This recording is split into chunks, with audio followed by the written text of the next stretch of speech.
नमस्कार मित्रों, मैं हूं एडवोकेट ब्रिजेश यादव। आपके अपने यूट्यूब चैनल ब्रिज एलएलबी पर आप सभी लोगों का तहे दिल से बहुत बहुत स्वागत करता हूं।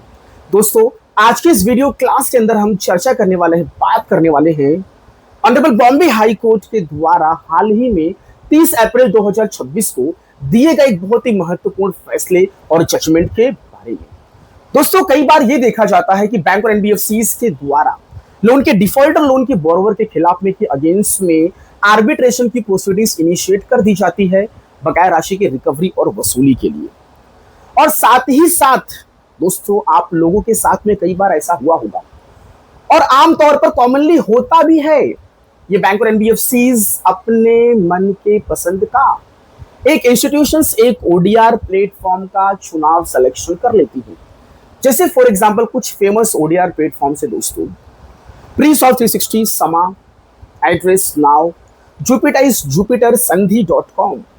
इसमें से किसी एक ओडीआर प्लेटफॉर्म एक इंस्टीट्यूशंस का चुनाव और सिलेक्शन दोस्तों बैंक और एनबीएफसीज अपने मन के मुताबिक कर लेती है।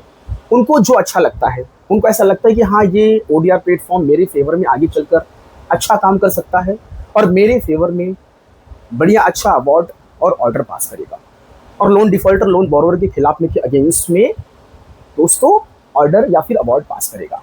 उनको पता रहता है कि उनका कौन सा ओडीआर प्लेटफॉर्म है।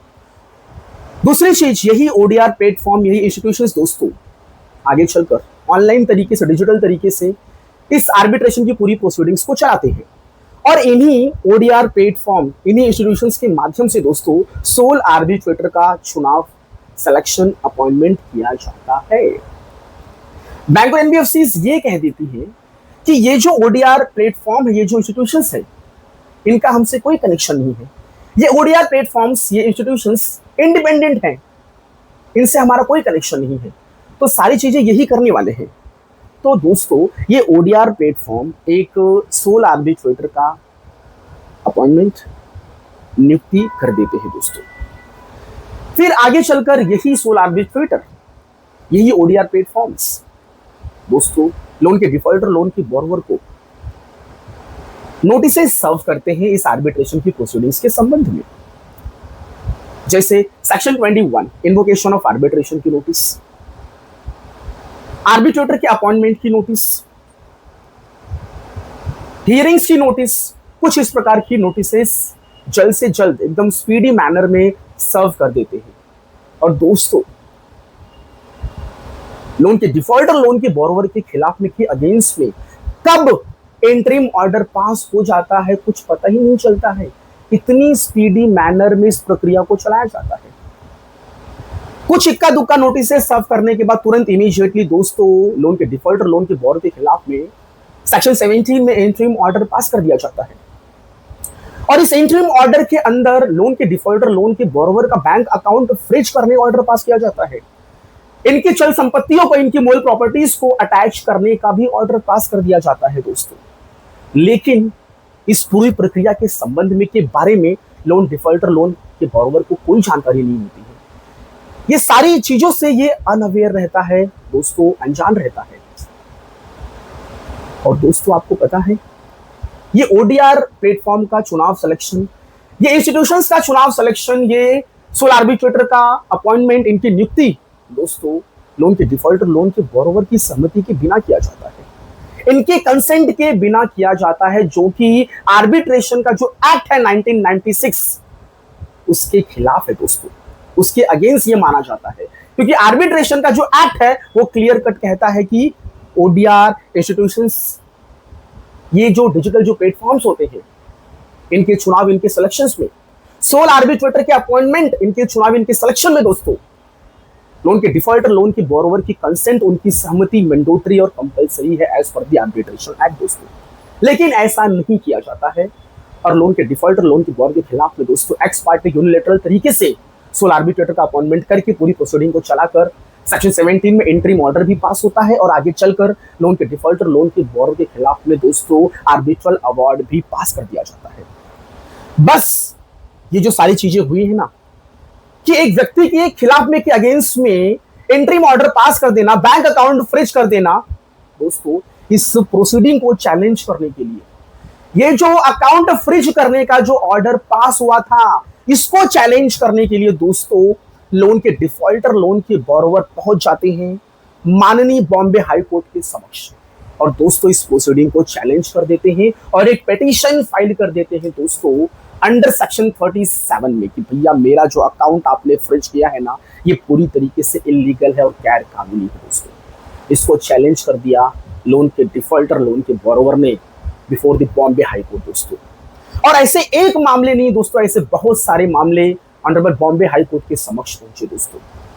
आइए जरा देख लेते हैं कि वो कौन कौन से केसेस थे दोस्तों। एक केस नहीं दोस्तों, 3 से 4 केसेस थे और ऐसे मामलों को ऑनरेबल बॉम्बे हाई कोर्ट ने क्लब करके एक साथ दोस्तों इस पूरे मामले को सुना और इस मामले को सुनने के बाद इसके अंदर एक बहुत ही बेहतरीन जजमेंट और फैसला सुनाया दोस्तों लोन के डिफॉल्टर, लोन के बोरोवर के पक्ष में दोस्तों।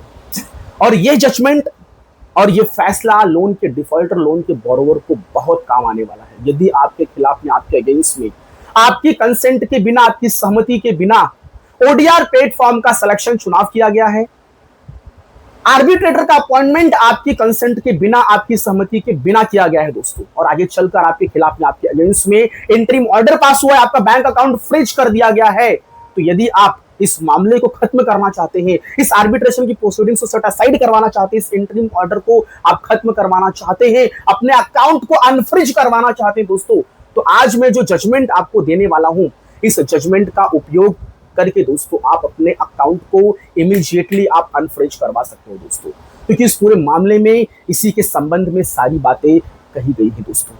तो आइए जरा देख लेते दोस्तों मामला कौन कौन सा था, केस कौन कौन से थे। डियर फ्रेंड्स, सबसे पहला जो मामला था वो था DS textiles versus IIFL finance limited. ये पहला मामला बॉम्बे हाईकोर्ट के समक्ष गया इस जजमेंट के संबंध में।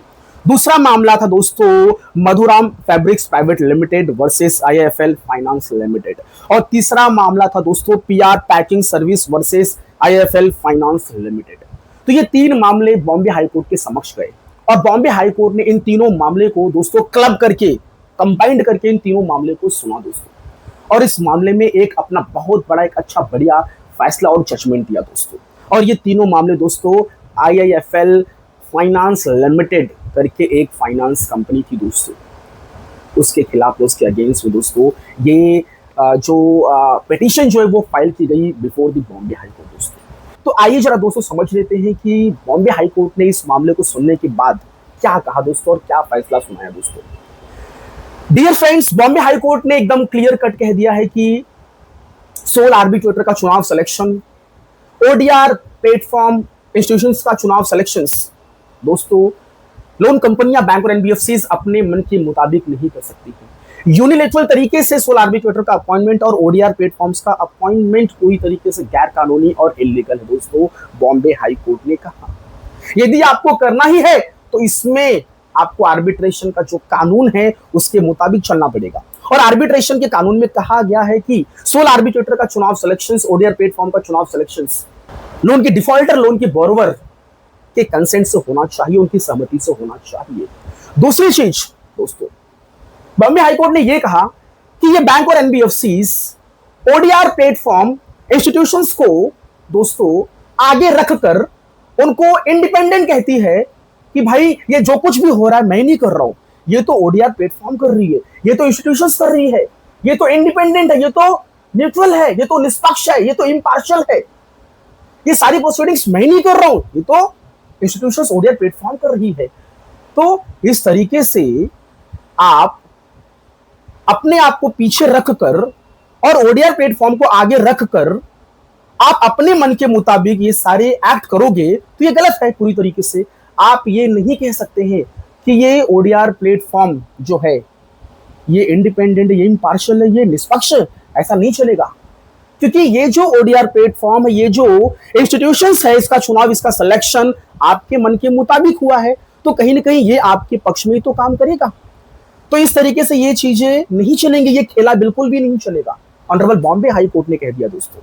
ऑनरेबल बॉम्बे हाई कोर्ट ने यहां पे ये कहा कि यदि सोल आर्बिट्रेटर का चुनाव सिलेक्शन करना है, अपॉइंटमेंट करना है, तो इसके सिर्फ 2 ही मेथड है, इसके सिर्फ 2 ही तरीके हैं।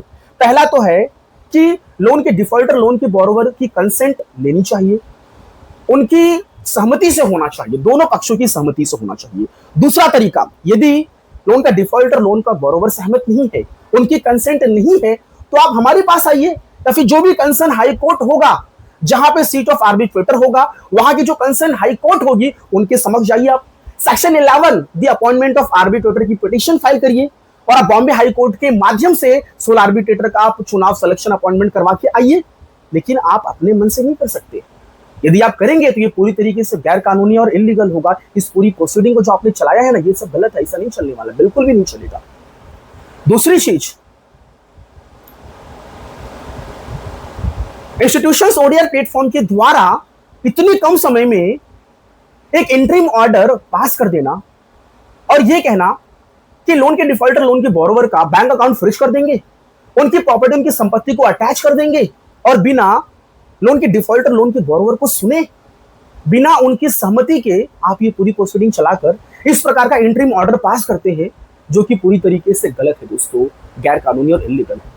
दोस्तों, क्या आपको पता है इस मामले में जो बैंक और एनबीएफसीज थी, जो फाइनेंस कंपनी थी, उन्होंने तुरंत इमीडिएटली जिस दिन ये पिटीशन की पहली तारीख पड़ी ना दोस्तों, उसी दिन तुरंत इमीडिएटली इस पूरे मामले को, इस पूरी आर्बिट्रेशन की प्रोसीडिंग्स को दोस्तों विड्रॉ कर लिया और ये कहा कि हमें ये प्रोसीडिंग नहीं चलानी, हम इसको विड्रॉ कर लेते हैं। उनसे कोर्ट ने ये पूछा कि ऐसा कैसा? जब लोन का डिफॉल्टर लोन का बोरोवर मामले को कोर्ट में आकर चैलेंज करेगा, तो फिर आप कोर्ट में आकर सिर्फ एक शब्द कह दोगे कि हम इस मामले को पीछे लेते हैं, अब हम इस केस को नहीं चलाएंगे। ये इस तरीके से नहीं चलने वाला है, बिल्कुल भी नहीं चलेगा। बैंक के एडवोकेट ने यह कहा कि सर जी, हमें कोई इंस्ट्रक्शन नहीं दिया गया, बस हमें यह कहा गया कि हम इस प्रोसीडिंग को विड्रॉ कर लेते हैं, इस मामले को हम पीछे खींच लेते हैं, हमें कोई जानकारी नहीं इसके संबंध में। तो कोर्ट ने यह कहा कि भाई ये सब नहीं चलने वाला है। मतलब कि जब लोन का डिफॉल्टर लोन का बोरोवर मामले को चैलेंज करेगा, तो बस आप आके एक शब्द कह दोगे कि हम इस मामले को विड्रॉ कर लेते हैं, ये नहीं चलने वाला है। ये जो आपका तरीका है ना, जो आपका टेक्निक है, ये जो मेथड, ये जो एल्गोरिदम है ना, ये नहीं चलने वाला है, ये बिल्कुल गलत है, बिल्कुल भी नहीं चलेगा।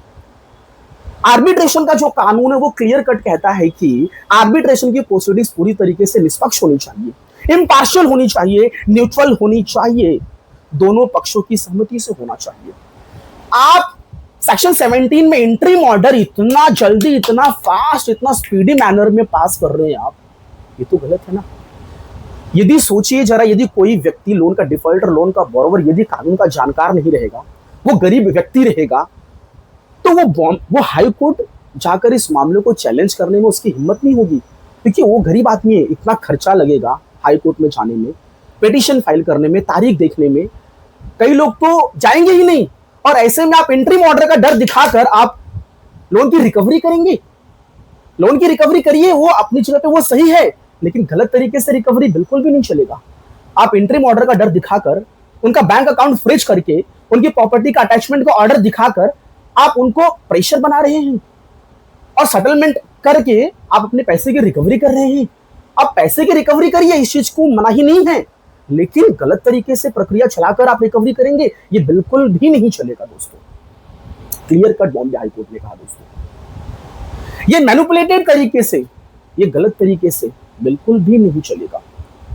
Dear friends, honourable Bombay High Court ने ये जो इंटरिम ऑर्डर इस मामले में जो पास हुआ था, बैंक अकाउंट फ्रीज होने का, प्रॉपर्टी अटैचमेंट होने का, इस पूरे मामले को खत्म कर दिया, सेट असाइड कर दिया दोस्तों, हटाओ, खत्म। यहां पे लोन डिफॉल्टर लोन के बोरोवर की जीत हो गई दोस्तों। तो यदि आपका अकाउंट फ्रीज हो जाता है तो शांति से बैठिए मत। अगर आपको लग रहा है कि सोल आर्बिट्रेटर के चुनाव सिलेक्शंस में आपकी सहमति नहीं ली गई है, ओडीआर प्लेटफॉर्म प्रीस ऑफ 360 समा, एड्रेस नाउ jupiter.sandy.com, ऐसे किसी भी ओडीआर प्लेटफॉर्म के चुनाव सिलेक्शंस में आपकी सहमति नहीं ली गई है दोस्तों, तो ऐसे में तुरंत इमीडिएटली आपके खिलाफ में, आपके अगेंस्ट में पास हुए इंटरिम ऑर्डर को तुरंत आप चैलेंज करिए दोस्तों, before the Bombay High court under section 37 of the arbitration act 1996 के अंदर दोस्तों। क्योंकि बॉम्बे हाई कोर्ट ने खुद कहा कि यार गरीब व्यक्ति है, वो कहां पे आएगा चैलेंज करने के लिए। तो कहीं ना कहीं दोस्तों यदि चैलेंज करोगे तो आपको रिलीफ डेफिनेटली मिलेगा और ये बैंक और एनबीएफसी से लोन कंपनियां दोस्तों आर्बिट्रेशन की प्रोसीडिंग्स को विड्रॉ कर लेंगी। दोस्तों, बॉम्बे हाईकोर्ट ने यह कहा है कि जब व्यक्ति लोन लेता है, कार्ड्स लेता है, तो उसके साथ में आप अग्रीमेंट साइन करते हो, तो उस अग्रीमेंट में जो भी टर्म्स एंड कंडीशंस लिखा है उसके अकॉर्डिंगली ही चलना चाहिए आर्बिट्रेशन की प्रोसीडिंग्स। आप अग्रीमेंट में ये लिख दोगे कि आगे चलकर भविष्य में यदि लोन की रिकवरी को लेकर कोई भी डिस्प्यूट अराइज होगा, इस मामले को आर्बिट्रेशन में लेकर जाएंगे, लेकिन आर्बिट्रेटर का चुनाव सिलेक्शन मेरे मन के मुताबिक होगा। इस प्रकार का, इस तरीके का जो क्लॉज है ना, वो नहीं चलने वाला है। आप अपने मन के मुताबिक, अपने कन्वीनियंट के हिसाब से आप आर्बिट्रेशन का जो आपका लोन अग्रीमेंट है उसमें जो आप क्लॉज मेंशन करते हो, अपने कन्वीनियंट के हिसाब से अपने मन के मुताबिक रखोगे, ये नहीं चलने वाला है। आप उसमें लिख दोगे कि आर्बिट्रेशन की प्रक्रिया भविष्य में मुंबई में चलेगी, कलकत्ता में चलेगी, चेन्नई में चलेगी, अहमदाबाद में चलेगी। आर्बिट्रेटर का चुनाव सिलेक्शन मैं करूंगा, ओडीआर प्लेटफॉर्म इंस्टीट्यूशंस का सिलेक्शन मैं करूंगा। भविष्य में आगे चलकर समा प्री सॉल्व 360 ये ओडीआर प्लेटफॉर्म होगी। ऐसे क्लॉज नहीं चलने वाले हैं। आर्बिट्रेशन के कानून के अंदर जो भी प्रोविजन, जो भी प्रावधान है, उसी के हिसाब से क्लॉज बनना चाहिए, उसी के हिसाब से आपके अग्रीमेंट के अंदर आर्बिट्रेशन का क्लॉज मेंशन होना चाहिए। आप अपने मन के मुताबिक क्लॉज बना दोगे, नहीं चलने वाला है, ये ध्यान देना। दूसरी चीज, बॉम्बे हाई कोर्ट ने यह भी कहा कि यदि किसी लोन के डिफॉल्टर लोन के बोरोवर के खिलाफ में आर्बिट्रेशन की प्रोसीडिंग चल रही है और ऐसे में यदि लोन का डिफॉल्टर लोन का बोरोवर इस मामले में यदि किसी नोटिस का जवाब देता है, यदि किसी नोटिस में अपने ऑब्जेक्शंस, अपनी आपत्तियों को दर्ज करवाता है, आर्बिट्रेशन की प्रोसीडिंग्स को पार्टिसिपेट करता है, हियरिंग को पार्टिसिपेट करता है दोस्तों, तो ऐसे में यह मत मान लीजिए कि लोन के डिफॉल्टर लोन के बोरोवर ने सोल आर्बिट्रेटर के अपॉइंटमेंट को एक्सेप्ट कर लिया, अपनी सहमति दे दी। ऐसा बिल्कुल भी नहीं चलेगा। यदि आपने किसी मामले में नोटिस का जवाब दिया, आपने आर्बिट्रेशन की प्रोसीडिंग्स को पार्टिसिपेट कर लिया, हियरिंग्स को अटेंड कर ली, तो इसका मतलब यह नहीं है कि लोन के डिफॉल्टर ने, लोन के बोरोवर ने सोल आर्बिट्रेटर के अपॉइंटमेंट को एक्सेप्ट कर लिया, ओडीआर को एक्सेप्ट कर लिया। बिल्कुल भी नहीं चलेगा। आगे चलकर भविष्य में कभी भी यदि मामला गलत तरीके से चलाया गया है तो इस मामले को कभी भी किसी भी स्टेज पर चैलेंज किया जा सकता है कोर्ट में। इस बात को नोट कर लेना दोस्तों।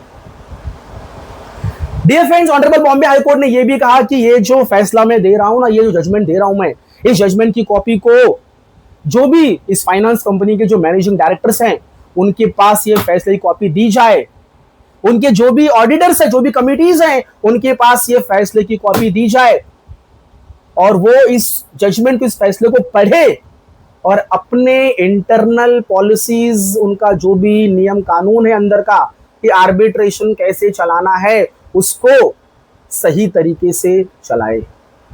सुप्रीम कोर्ट की जजमेंट्स जो भी हैं, जो भी नियम कानून है, उसको फॉलो करें। Dear friends, honourable Bombay High Court ने अपने इस जजमेंट में सुप्रीम कोर्ट के कुछ महत्वपूर्ण जजमेंट का भी जिक्र किया। Perkins Eastman judgement, central railway electrification की जजमेंट्स, ऐसे कुछ महत्वपूर्ण और लैंडमार्क जजमेंट्स का भी जिक्र किया दोस्तों। और ये कहा कि इन जजमेंट्स में भी ऑलरेडी इन्हीं सारी बातों का जिक्र किया गया था। तो कहीं ना कहीं बैंक और एनबीएफसीज को सुप्रीम कोर्ट के जजमेंट्स को फॉलो करना चाहिए, आर्बिट्रेशन के कानून को फॉलो करना चाहिए और अपने मन के मुताबिक एक्स पार्टी यूनिलैटरल तरीके से सोल आर्बिट्रेटर का अपॉइंटमेंट और ओडीआर प्लेटफॉर्म्स का अपॉइंटमेंट नहीं करना चाहिए। इस प्रकार से ऑनरेबल बॉम्बे हाई कोर्ट ने इस मामले में कहा दोस्तों। सो डियर फ्रेंड्स, एक चीज दिमाग में सेट और फिट कर लेना, यदि इस प्रकार से कोई भी आर्बिट्रेशन की प्रोसीडिंग्स गलत तरीके से आपके खिलाफ में चल रही है तो आप चुप बिल्कुल भी मत बैठिए। इस आर्बिट्रेशन की प्रोसीडिंग के खिलाफ में दोस्तों आप कोर्ट जाइए। आपके खिलाफ में, आपके अगेंस्ट में यदि इंटरिम ऑर्डर पास हुआ है तो बिल्कुल भी चुप नहीं बैठना है। इसके खिलाफ में, इसके अगेंस्ट में आपको कोर्ट जाना है दोस्तों। पहले तो आप आपकी तरफ से एक लीगल ऑब्जेक्शन दीजिए दोस्तों, आपके एडवोकेट के माध्यम से या फिर आपके माध्यम से। यदि मामला सुलझ जाता है तो अच्छी बात है, यदि मामला सुलझता नहीं है तो तुरंत इमीडिएटली दोस्तों हाई कोर्ट मूव करिए। सो दोस्तों, मेरा ये क्लास यहीं पे समाप्त हुआ। आप लोगों ने इतना समय दिया, आप लोगों का बहुत बहुत धन्यवाद दोस्तों। Thank you so much. जय हिंद, जय भारत।